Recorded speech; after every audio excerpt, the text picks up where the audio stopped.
घटता जन्मदर ही प्रत्येक सामाजिक कार्यकर्त्याला चिंता वाटणारी बाब आहे आणि काही वर्षांपूर्वी महाराष्ट्रातील सर्वात कमी मुलींचा जन्मदर हा शिरूर कासारमध्ये होता।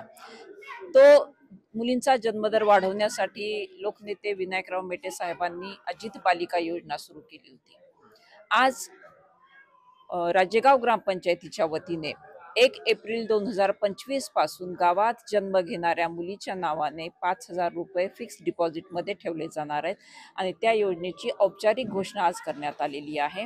हेतू हाच आहे की ज्या लोकनेत्यांनी एवढे समाजोपयोगी उपक्रम राबवलेले आहेत त्यांच्या पश्चात त्यांच्या विचारापासून फारकत न घेता ही राजेगाव ग्रामपंचायत पुढे जाऊ इच्छिते आणि त्या योजनेचा आज शुभारंभ आम्ही तो जाहीर केलेला आहे। एकच उद्देश आहे की या चांगल्या योजनेला आमच्या गावातून सुरुवात आम्ही केलेली आहे, त्याचं अनुकरण इतर ग्रामपंचायतींमध्ये देखील व्हावं, जेणेकरून ही आधुनिक काळामध्ये भेडसावणारी जी समस्या आहे मुलींचा घटता जन्मदर